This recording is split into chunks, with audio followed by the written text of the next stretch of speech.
Yemba kolo Yesu Yemba kolo Yesu mwana na Nzambe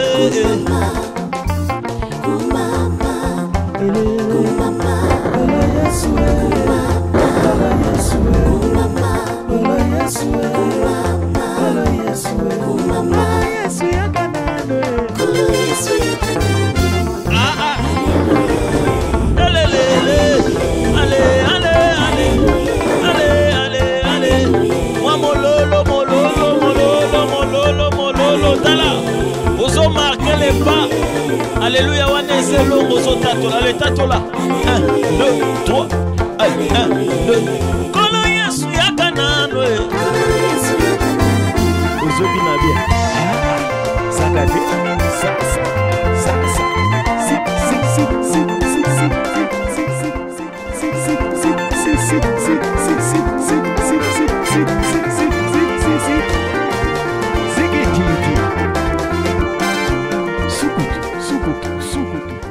Banana Nzambe mbote na biso. O mbote na biso.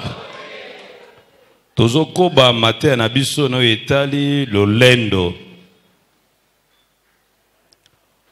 Lobi toyekolaki nini yango lolendo. Mpe tomoni makambo epusaka bato bazala lolendo. Lelo nalingi tolobela mpo na likambo etali bilembo yo emonanaka na bomoi na mutu a lolendo. Po na tina na yango toza na deux textes de base. Texte à liboso eza na mukanda Genèse chapitre 1 verset ya mbokino verset ya zomi na libwa. Kuna balobeli biso pona likambo etali lolendo ya Adam na Eva.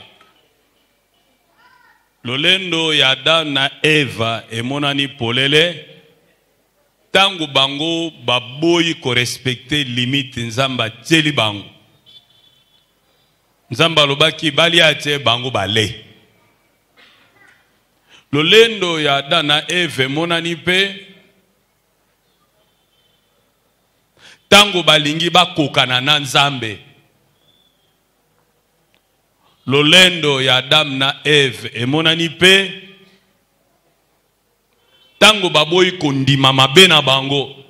Mais malgré bazana kati ya mabe bazo continuer ko se justifier pe koluka babouk émissaire.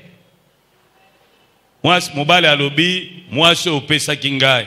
Mwasi alobi nyoka nga na yo kokute awa ye muta ilinga likambo yango. Makambo misato na lobi e ya mutu ya. Le refus des limites. Yango wana eza kolakisa likambo ya rébellion.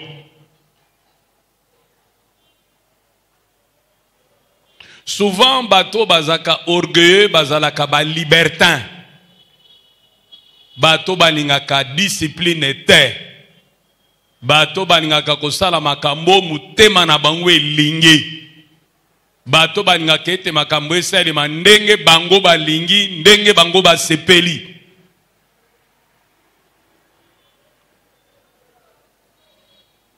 Bato bazaka na orgueil soki esezuye. Même ceux qui okutie na mbeba akondima mais akoluka toujours bouc émissaire.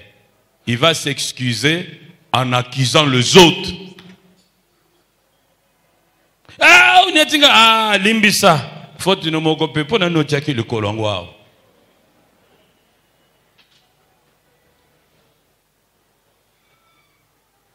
Ah, makamolubi na ngai ezokisinga limbisa na ndenge na zokisho na zai na posa uzokisho te me soki yo pe ko tsaka discussion te nde tokomi wana te.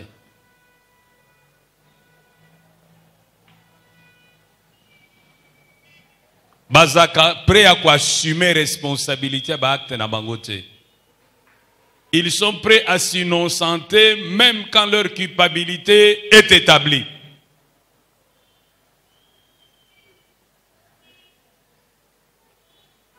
Wana elembo ya orgueil mais les momosus kolinga kokoma lokola nzambe. Et souvent, souci à kolinga kokoma lokola nzambe zomona na mingi na bato bakoti na ba séance occulte.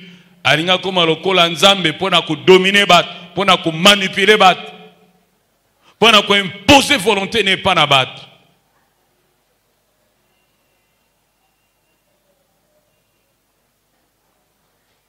Deuxième texte. Oyo ezolo belabiso pona likambo etali orgueil. Ezana mukanda ya Ésaïe chapitre 14 verset 8 à 17. Kuna bazolo belabiso chute ya Satan.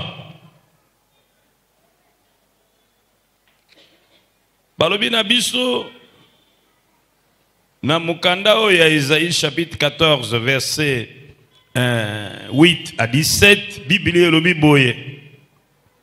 Depuis que tu es tombé, personne ne monte pour nous abattre. Le séjour des morts s'émeut jusque dans ses profondeurs pour t'accueillir à ton arrivée.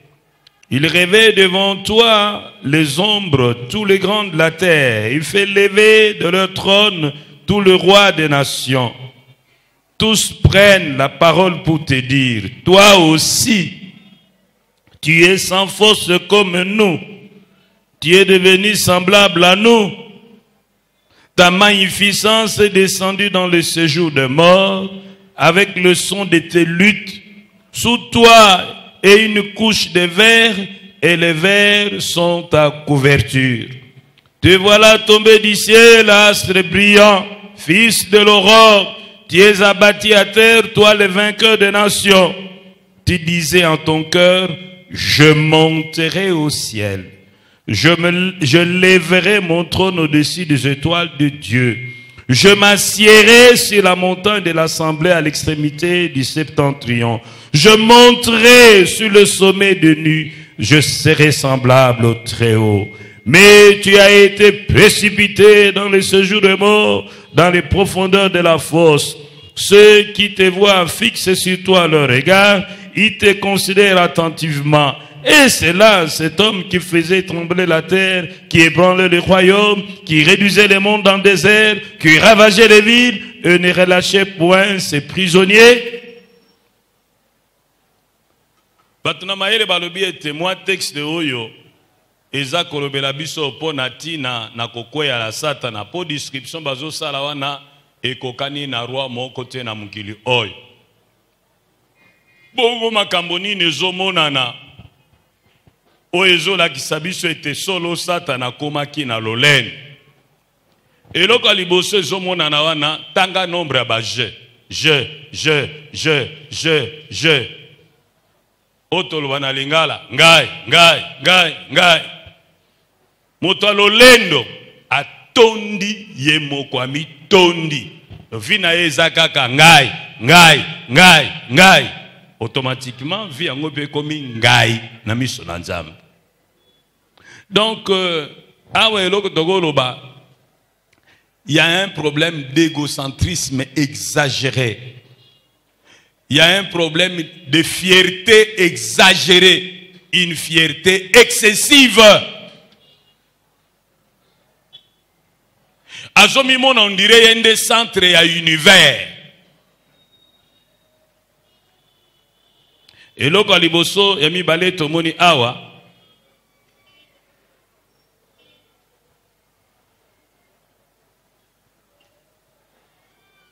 Alingi yami tombola. Amitiane sika na Nzambe. Eloko amisa temonani awa. Azan amour exagéré à pouvoir. Il veut s'élever pour dominer. Bato bazaka orgueil balingaka te ba dominer bango. Bato bazaka orgueil bango balingaka bango nde ba commander.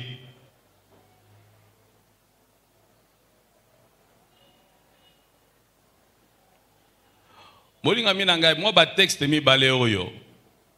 Ezaka ka titre indicatif. nakosenga yo kende kotanga yango yo moko pour tirer profit na yango. Le deux textes, celui de Genèse chapitre 3 verset 1 à 19 et d'Ésaïe chapitre 14 verset 8 à 17 ne sont que des textes à titre indicatif. Dans le texte en rapport avec Adam et Ève, nous avons vu qu'ils étaient orgueilleux parce qu'ils ne voulaient pas respecter les limites leur fixées par Dieu. Et généralement, les orgueilleux sont des libertins, sont des anarchistes. Ils veulent faire les choses comme bon leur semble. Un autre élément qui montre qu'ils étaient orgueilleux parce qu'ils voulaient se mettre au même pied d'égalité que Dieu.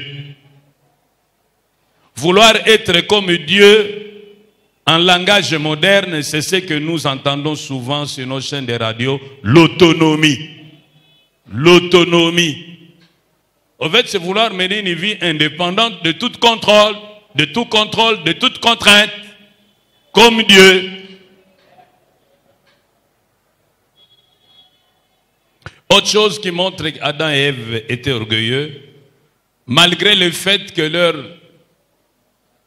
culpabilité est établie, mais même alors, ils ne sont pas prêts à reconnaître leur faute. Ils continuent à se justifier en accusant l'autre. Généralement, un orgueilleux, même quand tu l'attrapes dans le mal, il te trouvera toujours une raison pour justifier son mal. Ou alors il va s'excuser, il va demander pardon, mais tout en se justifiant. Un orgueilleux ne reconnaît pas facilement sa faute. Un orgueilleux demande difficilement pardon. Mais nous avons également vu qu'Adam et Ève se sont cousus des habits en feuilles et se sont cachés. Les orgueilleux aiment souvent se cacher. Ils sont des hypocrites. Ils veulent faire croire aux autres ce qu'ils ne sont pas. Ils veulent faire croire aux autres ce qu'ils n'ont pas. Ils veulent faire croire aux autres ce qu'ils ne sont pas capables de faire. Parce qu'ils ont une haute opinion d'eux-mêmes. Pour le deuxième cas, qui se trouve dans Ésaïe chapitre 14, 8 à 17, c'est un texte qui nous renvoie à la chute de Satan, le diable. Et là, qu'est-ce que nous trouvons? Que c'est une vie totalement dominée par l'ego, une vie égocentrique. On voit à répétition l'usage de la première personne du singulier. N'est-ce pas? Je, moi. Donc sa vie, ce qui est au centre de sa vie, c'est lui-même, son ego. Il se croit être au centre de l'univers. Il se croit être l'unité des mesures de toutes choses. Tout doit se définir et s'organiser par rapport à lui.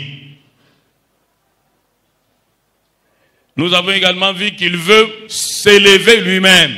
Pourquoi veut-il s'élever? C'est pour dominer, un désir exagéré du pouvoir.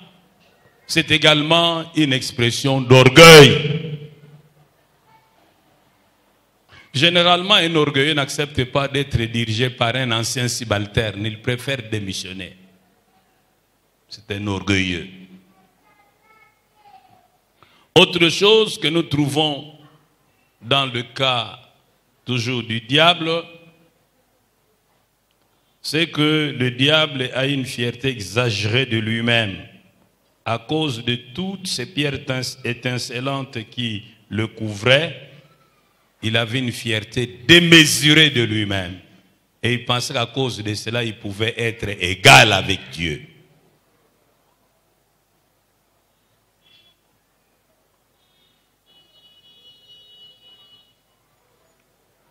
Ceci dit, nous allons passer à la description d'un orgueilleux, partant de nos expériences, partant de nos observations et considérer également nos lectures personnelles. Nous allons essayer de brosser d'une manière succincte le profil d'un homme orgueilleux.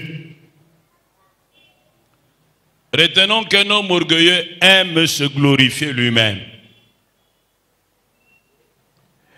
Deuxième chose, il croit qu'il mérite tout. Par voie de conséquence, il n'est pas reconnaissant.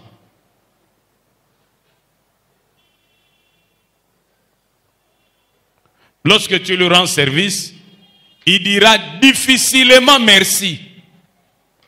Parce qu'il croit qu'il mérite ce que tu lui fais, ce que tu lui rends comme service.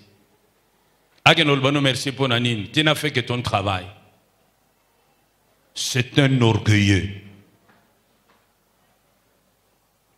Un orgueilleux dit difficilement merci. Un orgueilleux, on le remarque également par son langage, il dit difficilement s'il vous plaît. Et si vous le regardez de très près, il est un peu impoli. Il dit difficilement s'il vous plaît.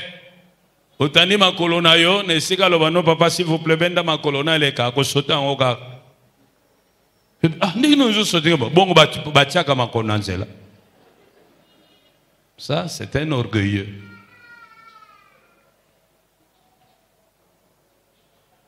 Un orgueilleux et égocentrique, comme nous l'avions dit. Il croit être l'unité de mesure de toutes choses.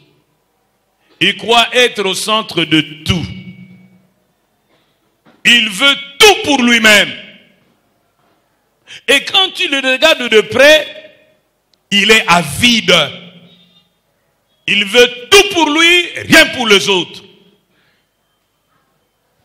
Il veut être le premier servi. Il veut être le premier à partir.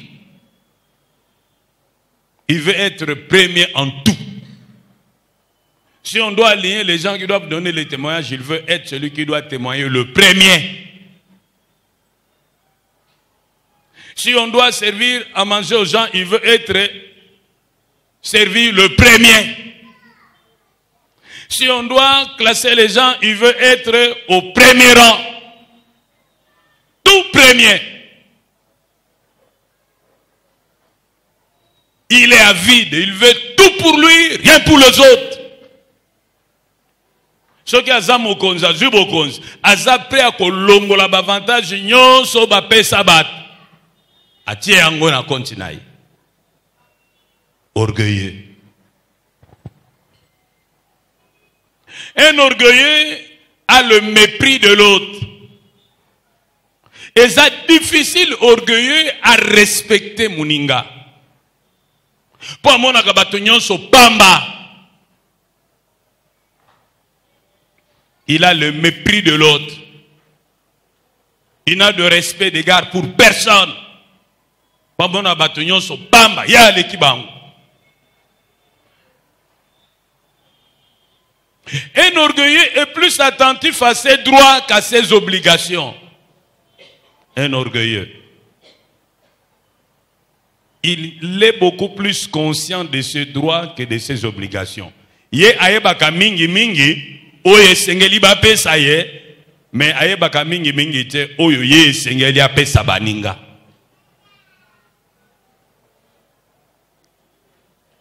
Ye azana droit ba respecter ye. Mais ya yebite que mususu pe azana droit ba respecter ye. Il y a un droit à yamba malam. Mais à mon avis, il y a un droit à moninga teba yamba pe malam. Mutalolen. Palubi nabiso un orgueilleux a zappé opiniat. Ce qui a pesi opinion na ye. Kaka yango. Boko sala kaka ndenge ya lobi. Ata oye na ba raison mosusu pona kola kisaye ke oya lobby ya malamu te, mi serait mieux to landa tanzelo. J'ai déjà dit, je crois que ça suffit hein. On n'en parle plus. Non papa, eloko lobby zanango malam, c'est bon ce que tu as dit. Mais nous pouvons faire mieux si nous faisons ça et ça et ça et ça. Pour telle raison, telle raison, telle raison. Tu dis quoi? Garde tes raisons, tu fais ce que je dis. Ça, c'est un orgueilleux. Il est opiniâtre. Il n'admet pas de concessions.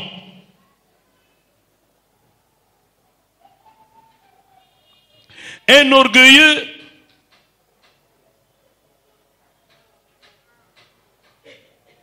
apprécie difficilement les gens.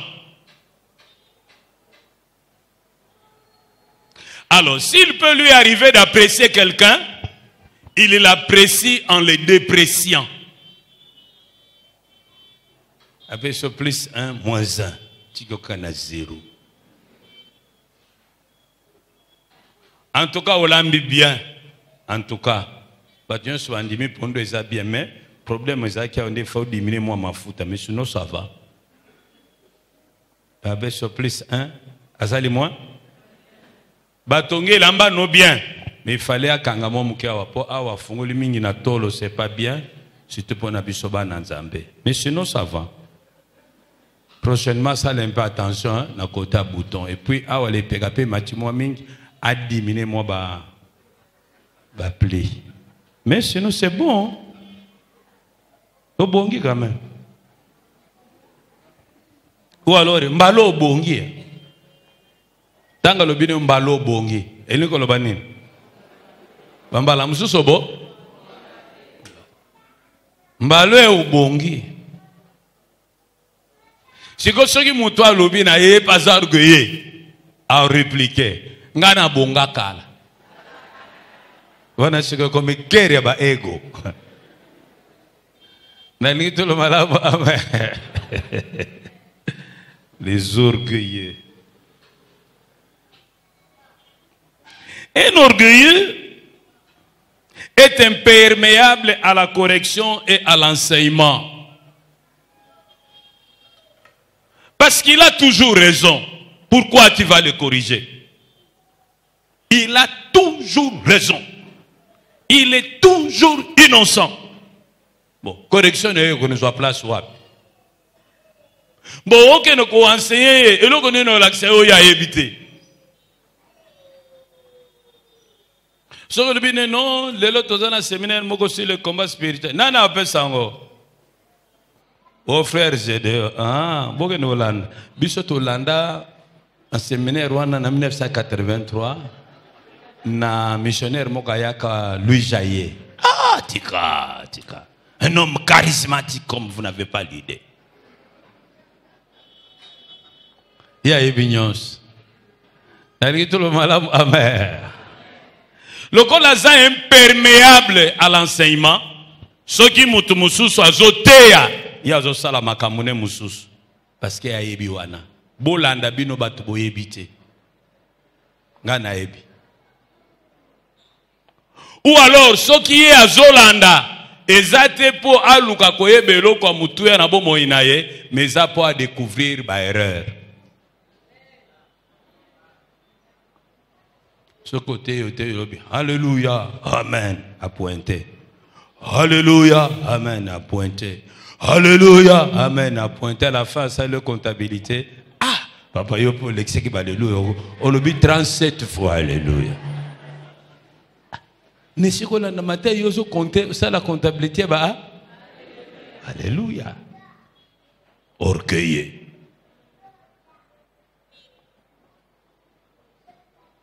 Imperméable à la correction et à l'enseignement. Parce qu'il a toujours raison et parce qu'il croit tout connaître. Un orgueilleux, il a soif d'être célébré, d'être admiré, d'être félicité. Mutalolendo alingaka ba admiré ye. Mutalolendo alingaka ba félicité ye. Mutalolendo alingaka ba glorifié ye. Mutalolendo alingaka ba kumisa ye. Ce gars qui va les coiffure, bakati coiffure bien, à zongi. Boutier kate, ils ont problème. Ce qui a zélé compliment, ils ont eu à te, yé mon gars le bano. Au moins, ceux qui n'ont bakati au lobby logoté. Papa, bakati ceux qui a moutou na yo, problème ngana katini.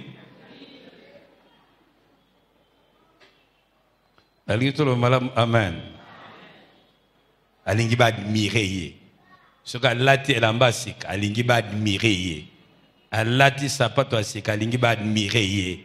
Alati belamba concordance ko banda mututi na se. Alvilelo baza ya kubeba. Bakuganga. Sikwa ye boche ye kate bogangi na binote boningani te. Ako malade. Église ba sepela kananga te. Ba jaloux. Oh, yango toza na défilé de mode.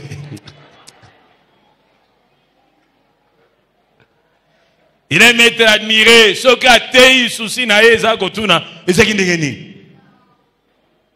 Oh, papa, otei problème kotuna ezaki ndengeni. Mutuna muto yoki na ndenge na ye, ce qui ezaki bien pas nanga peut-être mususu pe ezaki nango bien te. Oh, il comme nini? Ce qui a été bo beti maboko te. Akomuto bozo comprendre te. Il n'y a pas quelqu'un ici qui peut acclamer pour son Dieu. Pas pour son Dieu, c'est pour lui.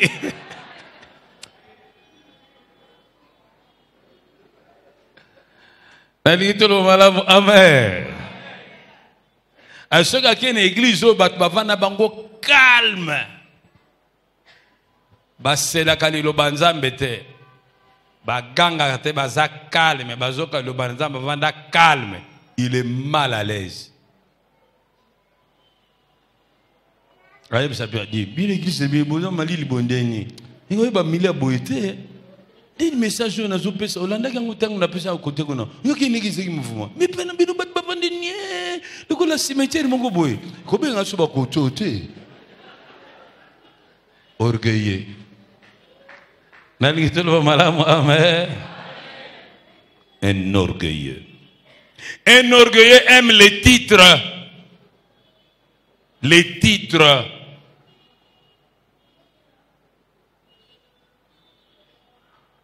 Ceux qui ont pasteur, au PSMBOT, bonjour frère. Alors non, frère, faut tout préciser.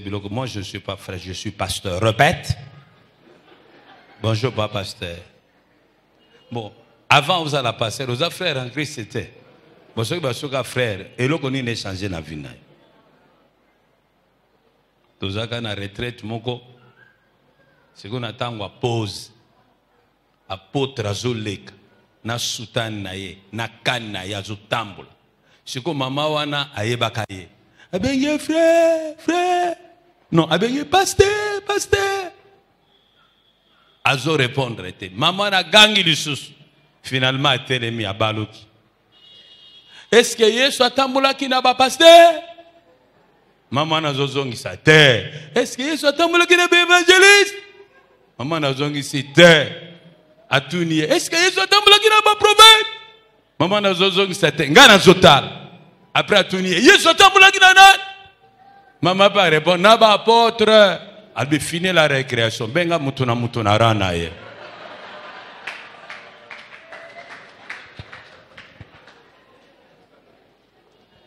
Et le qu'on a encore bossa n'a pas pour et marquant na ndenga mukete. Fini la récré. Mutuna mutubenga ye nati.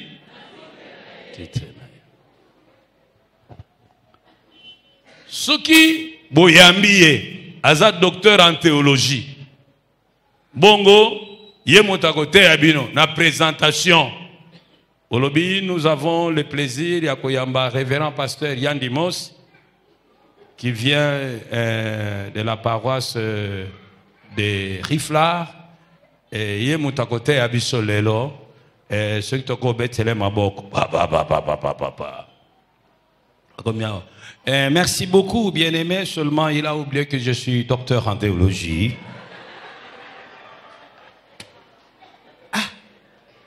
Vraiment, ce que le titre, on a un message qu'on l'a caté. J'ai beaucoup de casquettes sur moi. Je suis également le président de tous les écrivains de la contrée. Je suis le coordonnateur du projet PPPPP.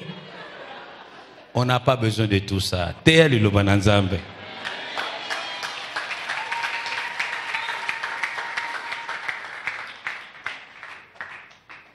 Alingi ba titre.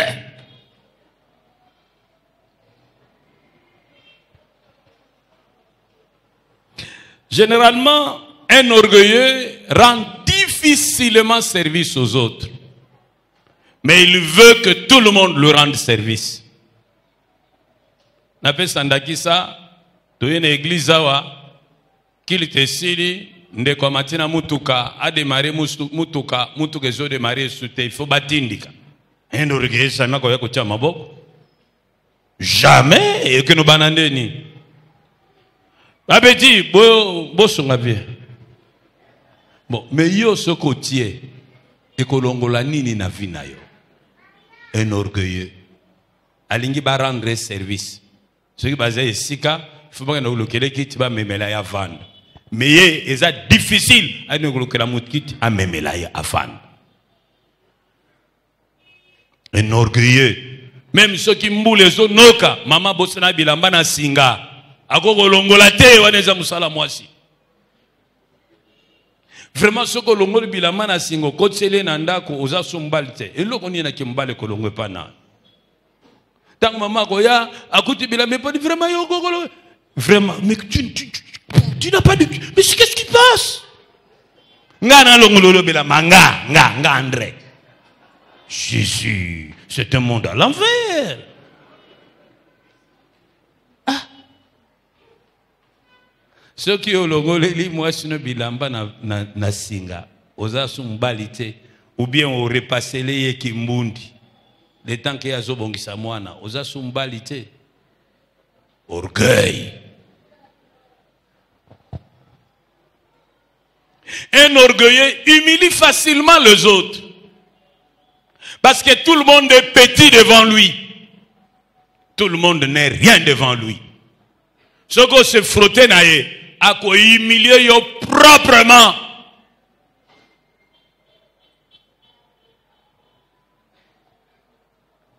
Nganaza pasteur mal, ya batera pam baté à quartier, bisto ba internationaux.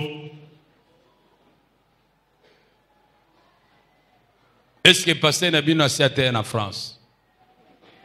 Et c'est passé dans certaines Amérique. Même en Brésil, ce qui va bien. Mais tout n'a pas bien. Le tour du monde. Ah. Orgueilleux. Il humilie facilement.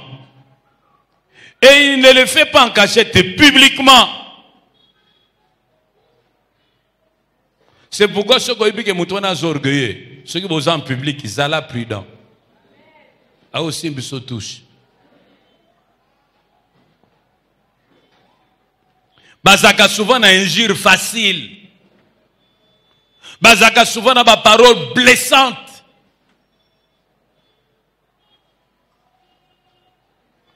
Un orgueilleux n'accepte pas d'être dirigé par un ancien dirigé, un ancien subalterne. Ce qui tango yo bangaja ki yo. Bangaja qui a grade à aide comptable, il y a un chef comptable. Et puis il y a autant de promotion comme directeur financier. Jour comme directeur financier a démissionné. Je peux tout accepter sauf cette humiliation. C'est moi qui lui ai appris à imputer les écritures ici. D'ailleurs, il avait des problèmes pour comptabiliser les crédits documentaires.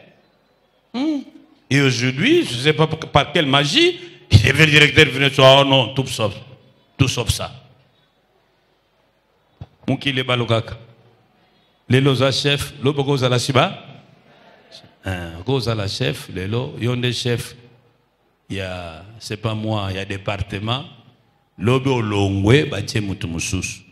Ce qui batie mutumusus, il y a qu'à avant na ba réunion parce que ba sibalten, il faut baya avant ba chef. Naligito le malamo, amen. Nazo ko bien, te le malamo, amen. Un orgueilleux souvent chef, il est souvent sévère dans ses jugements. Parce qu'il ne se croit pas vulnérable. Ce qui mutazana orgueil, azo katela mutasali mabe tumbu, et kateli nezaka sévère makasi. Parce que azobo sanakaye moko pe akoko sala mabe koleka o moninga sali.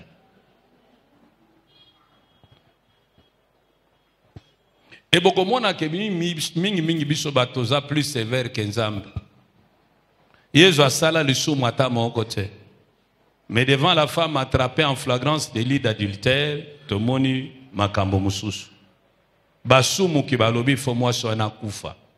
Musanto alobi oyo kati na bino ayiba asala mabe moko tabete libanga moto aliboso. Bakenda. Musanto alobi na ye kende kozongela te. Nalingi tout le malamu amen. Ce n'est pas le cas chez les orgueilleux. Bazaka sévère à l'excès na ba jugement na bango. Bazaka après à kopesa moninga seconde chance c'était. Ce qui a joué na kwa na ye, eza pour achever yo.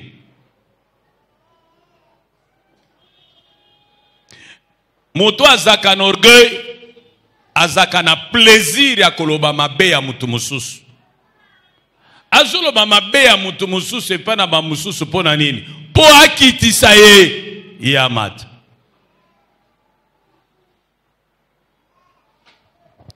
Fait est-ce que boye makambo ekoyi na awa na matete. Ikamuni. Pasteur Zongo Zongo. Asani oza soko zona ndeko sana benga ya tunaye. Ngana lobate mene bisoka tunaye likambo ya pasteur Zongo Zongo. Benga na kota kinsaku wana tuna.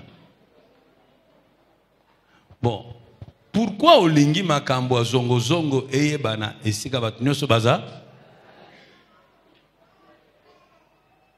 Problème nezanine alinko la kisayo ke pasteur wana yende l'incarnation du mal. Yende aleki batu nyoso na masumu na kisasa oyo. Bongo yende musantu. Akolinga ko panza baninga garde alors que yemoko azomi bomba. Orgueilleux. Kolinga koloba mabe ya muninga alors que yomoko pe ozana mabe. Orgueilleux.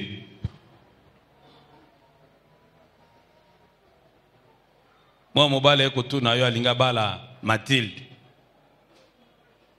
Tuni otanga na ISPR. Ozana département en anglais. Oye ba fi moko Mathilde de Kombo. Enebi oya mom kusona mo pembe na enebi.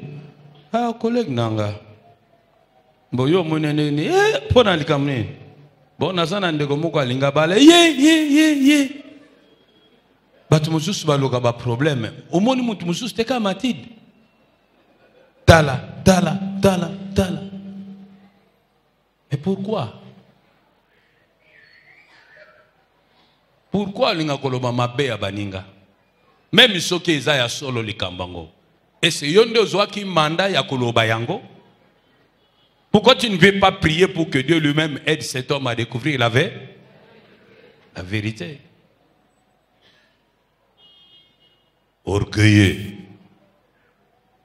Un orgueilleux se croit plus compétent que tout le monde. C'est pourquoi il n'aime pas être remplacé. Il pense qu'après lui, c'est le déluge. C'est pourquoi il n'aime pas préparer la relève. Il se croit indispensable et irremplaçable. Pas du tout différent de Dieu. Amen. Un orgueilleux a peur d'être oublié. Ceux qui sont dans Mutumoko, bageno bonde la ponae, situation ezaki critique, nzamba sali grâce mutwana biki. Bon second mutwana ye azo témoigner. Balinga menanga alléluia. Amen. Alléluia. Amen. Bandeko bosobo nanga yawa. Naza pensa miracle. Na belaka minganga balembani. Na belaka occlusion intestinale. Et puis nazaka na mai na poitrine nanani na bapumo nanga. Et puis mungongo nanga ba corde vocale bana okangama nazaka loba lisusu te. Et puis misu nanga eza komona susu bien te. Et puis nakomaki kosoba na son. Et puis nazako kasuko respirer te nazaki na bonbonne. Et puis C'est le malam amen. Minga ngabalobi nangai na songa na ndako na kende kozela liwa. Nde na songa ki to bengi ba frère André Chukumani, frère Isidore Chibab, na sœur Octavie. Bango batu baya ko bondela pona metango ba bondeli pona nga ba pakulinga mafuta tang ba keina lala bien nga mutona lala ka bien te pe na bikati bozomo nanga yao siko ser ngalula pe aza siko batangi komo nete na témoignage ce gaza orgueilleuse akabana biso baninga bazalinga pe nazala ke mezaki terrible kutwa wa détaillé te ezakali kambo metang tozo bondela tozo ke pakwa bon lokola batangi yote okoko vanda no niente ata bango bayoki te ke yo zalaki nzambe aye. Un orgueilleux a peur d'être où? Et il souffre lorsqu'il a été oublié. Au sali mariage na yo, ou invité batunyoso, invité été, c'est un vrai problème. Maître, ou bien nandima quitté, ou bali vraiment samedi, ou bosani mutulu kolanga, ou bosani nyoso na sala bonal. Monde zaka monde mystique. Hein? Ceux qui ont l'obé qui vous a un grand nakosi. Bon, et à vie. Mais non, tu sais, tant que tout ça, l'invitation. Ah, tu as pas dit ce qu'on a pas mon cher. Mais le gars, le boss a fait non. Boss a n'a peine à Zalak. Vous avez orgueilleux. Oh, le madame, amen. Sentiment ni nos alaga nango tango ba bossa na kayo. Tango ba benga ba mususu bongo ba benga kayo te. Tango ba kabela ka ba mususu bongo ba kabela kayo te. Sentiment ni nos alaga nango. Un orgueilleux, il est plus conscient de ses qualités que de ses défauts. Mingi azalaka conscient na ba qualité na ye. Mais ce que le banet de faux na ye, réaction ezaka vive, ne jugez point. Qui es-tu pour me juger?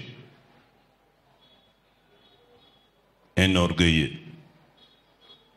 Un orgueilleux aime critiquer les autres sans ménagement, sans amour. Un orgueilleux aime les éloges et les flatteries, même infondées. Mais un orgueilleux déteste les critiques, même si elles sont fondées. Donc, mon orgueil, il va caresser dans le sens du poil. Tout est bien. Tu diriges bien. Tu parles bien. Tu chantes bien. Tu danses bien. Tu prépares bien. Tu marches bien. Tu te chausses bien. Tu te coiffes bien. Tout est bien. Oumela. Voilà ce que l'orgueil veut entendre. Mais ceux qui ont yé, Olobanae, chef, j'ai béni les saints du fait qu'Ozawana, parce que voici ce que j'apprécie. Ça. Mais, tant que stop, critique te na vinanga. Ça c'est un non? C'est un non? Il n'aime pas les critiques, même si elles sont fondées. N'aime pas ça. Garde tes critiques. Bon maman elle na yo dit. C'est quoi? Ça c'est un orgueilleux. Ah tozo sale la maele nanga. Bon maman elle na yo. Ah comme ni non. Ça c'est un orgueilleux. Un orgueilleux ne sait pas écouter les autres. Lorsqu'il est en groupe, il monopolise la parole et il arrache aux autres sans ménagement. Un orgueilleux. Ceux qui vont dans un groupe, ils ont monopolisé parole.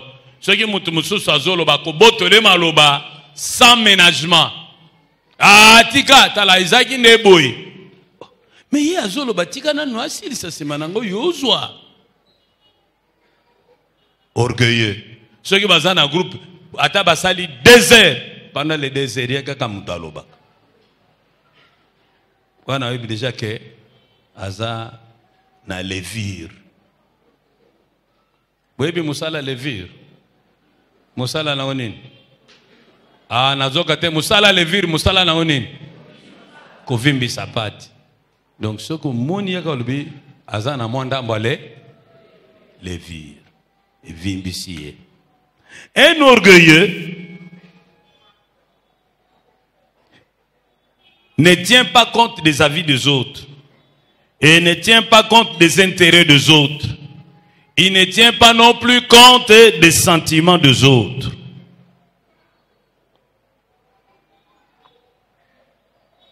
Oleli na yo, il y a un problème. Point de vue na yo a kolandela ngote a sala ndenge alobaki.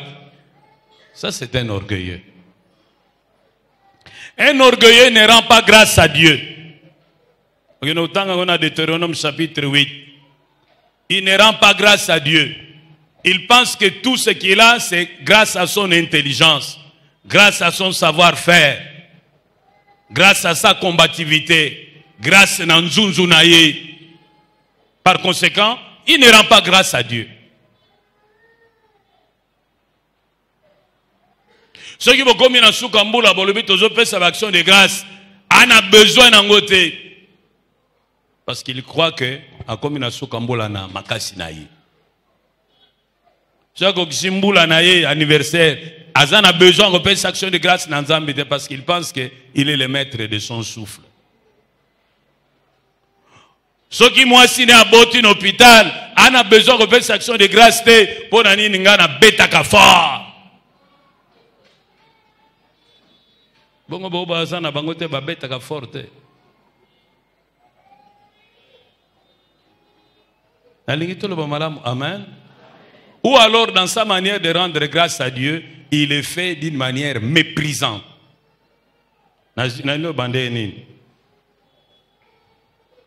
Donc à ce peu sans ambelo que zangatina. Zamba sungio zemiekoti.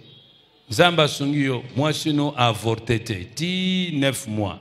Zamba sungi moi sino à un hôpital aboti normal. Moi na normal, mutu normal, makolo normal, nyoso normal. Ubimi hôpital. Mais pour nous rendre grâce à Nzambe, aux autres nous payons Nzambe $5. Au moment où on a sérieux. Au moment où on minimiser musala Nzamba sali na vie na yo.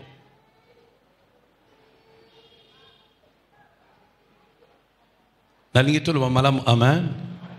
Abusani Nzambe azu diplôme d'état bakosa la fête ya kafu kafu nandako. Mais Nzambe aza na place te. Bayo kanisa Nzambe après. Abali si mwana ko pesa Nzambe action de grâce te. Yo kanisi mwana ona ile kitoko na bana basi nyoso kisasa. Nzambe asali grâce pour mwana no wana bal.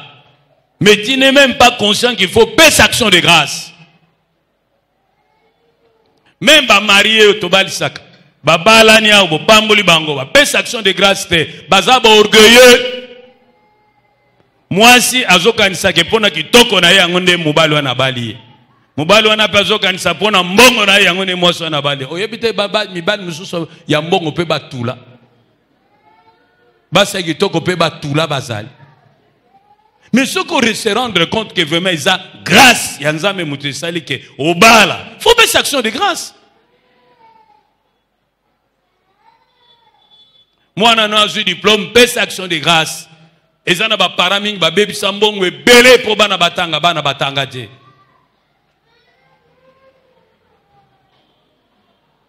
Na lingito le mamalamu, amen. Ce que vous appelez à Bokilo à Lingio, au n'est pas Bokilo à Yambako, bien, paix action de grâce.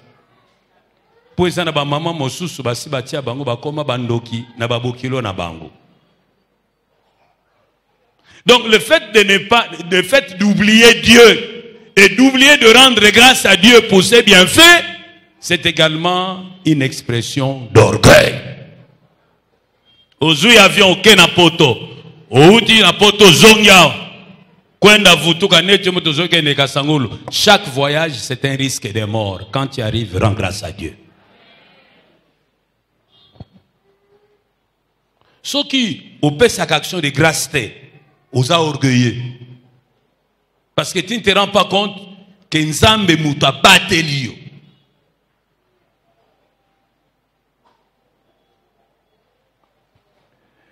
Un orgueilleux, on peut également le reconnaître par la négligence qu'il a de choses sacrées. Orgueilleux. Azakana bobangia biloko e bulisa mate, biloko ne santu te. Soki aucun andak, ozui na Daniel chapitre 5. Bokomona lisolo ya roi Beltshachar. Azaki orgueilleux. Nzambe apesa etumba kende kolia matiti. Mais soki otangi pe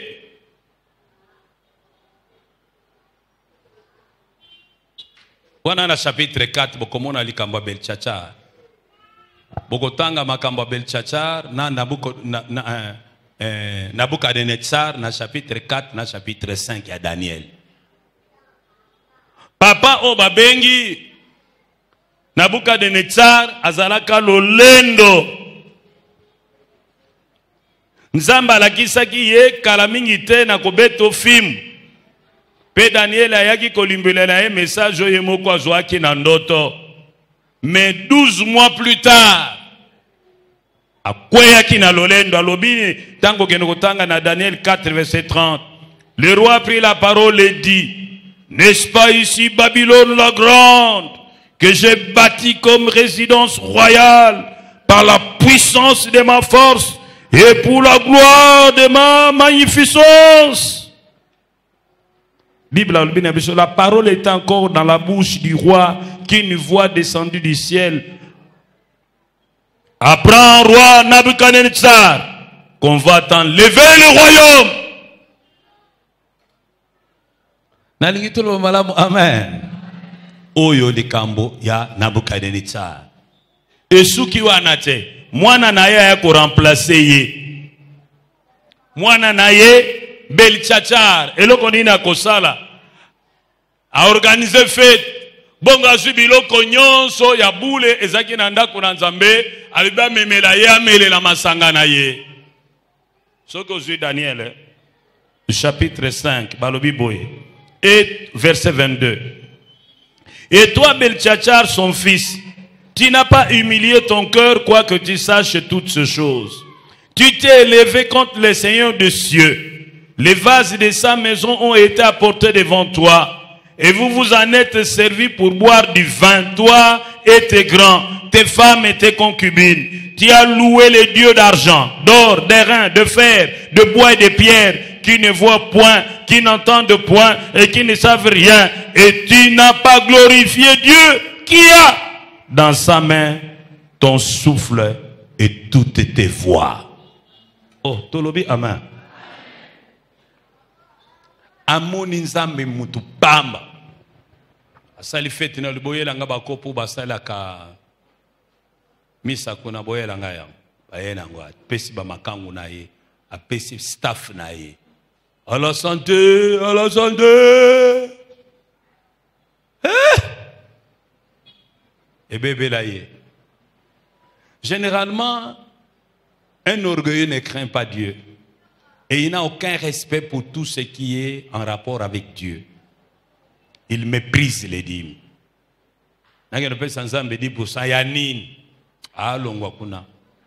Méprise les offrandes. Ah, c'est n'importe quoi.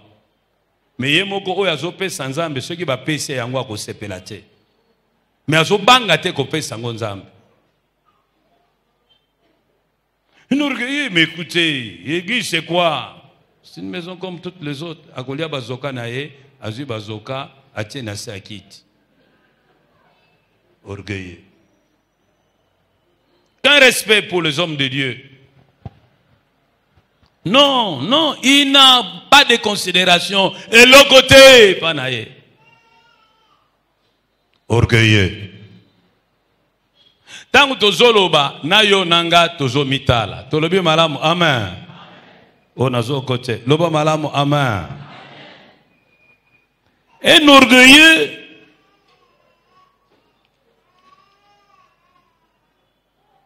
Azali mutu oyo. Souvent, aza conscienté yamabe naye.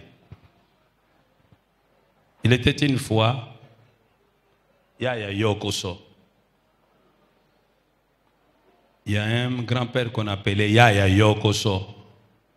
Il avait une grande barbe qui descendait jusqu'à son nombril. Bongo aliaka fromage. Tango ale fromage, fromage ekangi na suka mandefu na ye.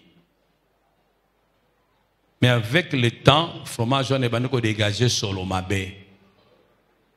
Agomoko tuna petit-fils na yengoma. Oh, yo ni ati ça dépend te. Goma bite, ngani ati nanga ça dépend te. Po, nazo ka solo. Batu nyonso bazo na ndako azoka bango solo ndire bango batu bani ati ça dépend. Atuna ka bango yo ni ati ça dépend te. Mais nazo ka solo. Et solo na umira kimikolo. Finalement, ngoma son petit-fils elle dit ah, koko yogos. Yo pe solo ngo umiri tangu mingi. Est-ce qu'ils étaient biloko ekangami no na mandef? Azoki talatala tali, amon effectivement fromage ekangami na mandef, atie savon, asukuli, azoki sanoli sur le cili. Souvent un orgueilleux, ayo ka solo mabeka kana moto azan face na jamais oyaye moko. Oh, tu reviens madame, amen. Lobana muninga kozala koko yoko sote lobane. Avant otala muninga mitala nanu yo. Si quand on combien à point ya suka, comment se terminent les orgueilleux? Basuka kandenge ni. Tomona ki manda lobi ka cause à orgueil. Nzamba benga na satana na présence na ye. Tomona ki lobi que à cause à orgueil Nzamba benga na Adam na Eva na jardin na ye. Tomona ki lobi que à cause à orgueil Nzamba panza bato bazako tonga tour ya Babel. Bible a lobi na biso Dieu fait grâce aux humbles mais il résiste aux orgueilleux. Biblia a lobi na biso na mukanda Ézéchiel chapitre 7 verset 24. Dieu fait cesser l'orgueil de fort. Soki oza mutu aloleni pe obangaka mutu te pona mbongo na yo, pona mayele na yo, pona makasi na yo, pona kitoko na yo. Biblia elobi ete Nzambe akozala opoza na yo pe akosukisa yo.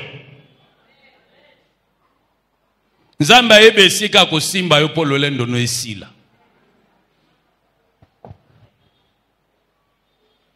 Na mukanda ya Proverbe chapitre 16 verset 18 Bible alobi na biso l'orgueil précède la chute. Mais ce que tango na teobe balobi orgueil ezo précéder ruine. Ruine et nous kolobi une destruction. Ce que balobi, cette maison est en ruine. Et l'incolobani, hein? Et ça irrécupérable. Tala, Zamba ko tchayo hors cote. Zamba ko déclassé yo. Peso ki Nzamba béton gain. Mouta ko réparé au azate.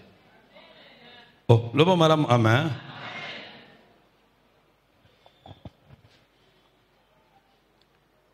Bible lobi na biso. L'orgueil suscite les contestations, les querelles. Na Proverbe 13 verset 10. Balobi orgueil et botaka ba querelle koswana.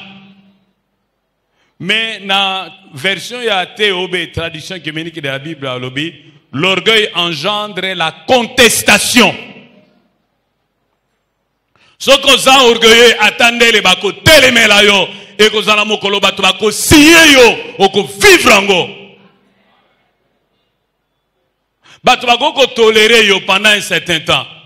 Mais qu'on a un jour bako ba, trop c'est trop, et bébé bébé. Aïe le négocier.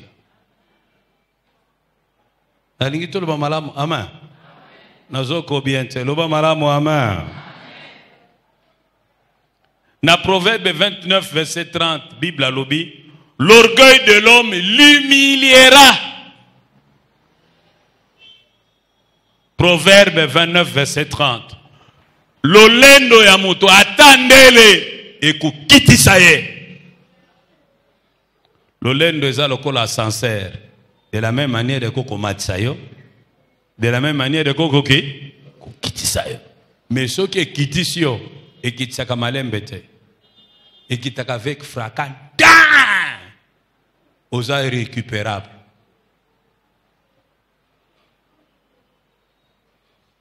Plus haut tu seras élevé, tu te seras élevé, plus les dégâts seront grands quand Dieu va t'abaisser. Oh, l'oba malam amen. Na spécifique le solo à roi oyo. Nabucodonosor, Nabucodonosor. À cause de l'orgueil nae, Nzamba pesa ye motema ya bête, ya ngombe, ya nyama. Atinda yake ndekolia matiti pendant 7 ans. Anokela mbula, asila. Yebisa mwenengo no banga nzambe, lo banga nzambe. Nzamba ko komisa mutu pamba na mukolomo. Bible alobi alongola mutema ya mutu. Azo mutema nyama pesa ye. Sur le champ, akende kolia matiti. Pendant 7 ans, azo lia matiti. Azo noke la mbula, azo lala libanda. Balobi manzake bima suke bima ye lokola nyama. Après 7 ans, Nzamba zongi sele mael. Pour reconnaître que Nzamba zali monene. Na mukolomo ko Nzamba ko komisa yozo. Kana yamba médecin moko awa.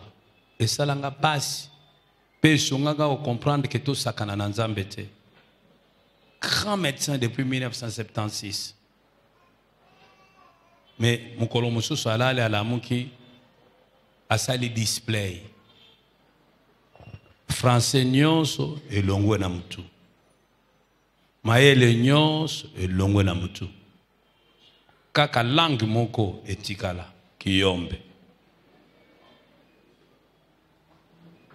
Azoe basuko komate, azoe basuko tangate.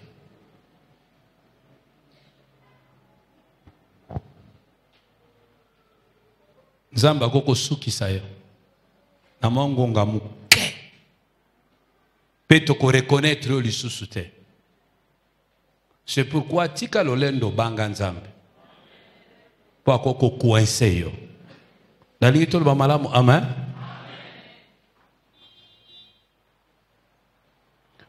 Orgueil. Eza iloko mabe. Ego ko compromettre avenir na yo na mwa likambo muke. Tolanda ki coupe du monde. Équipe à Croatie, bazako beta na équipe à Nigeria. Match makasi. Etikali 5 minutes pour match ici là. Entraîneur à Croatie. Yé stratégie na yé zareka kabeta kaka na 2 attaquants. Alibi na attaquant o yazaki na ban réserve. Kota. Attaquant na ban réserve. Alibi na entraîneur na kota te.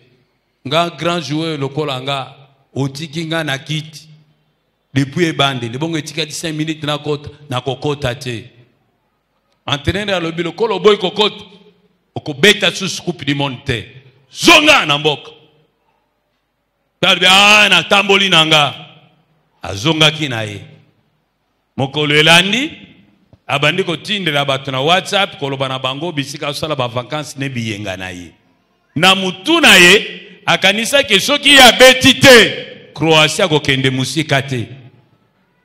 À sa plus grande surprise, Croatie a commis une fille.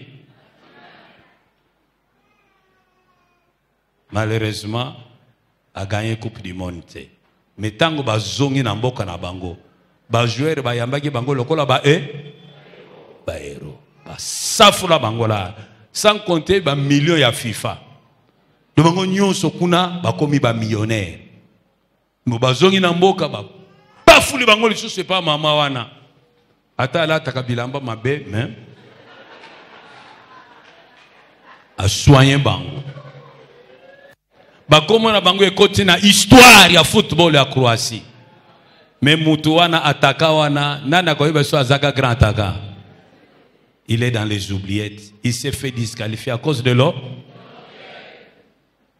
Yebisa muninga no keba na orgueil ba ko bwa kisayo ko za la disqualifier. Oko rate makambo mutu ya. Lobana ye.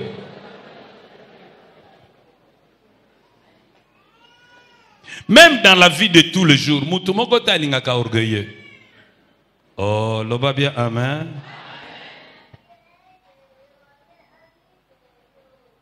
Mais ba mama so ba kana wenze ba so madesu, ba pona ka madesu.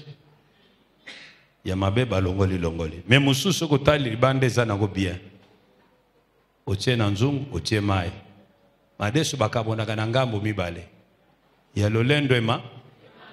Lubengama. Ngama desu. Oyo madesu akomiki kiti nango na se yanzu. Ba mama basala kanina madesu oyo. Madesu lolendo ekomata na mesa te bakolongola ngo babwaki yango. Oh, tolobi malamu amen.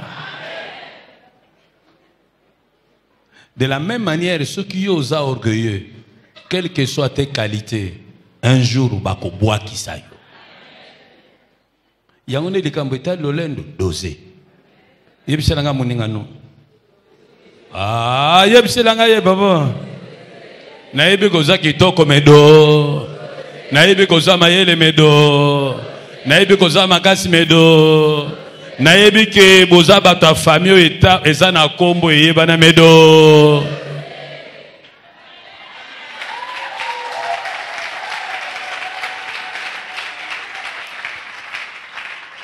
Keba soko za orgueilleux okoza l'entourer na ba flatteur.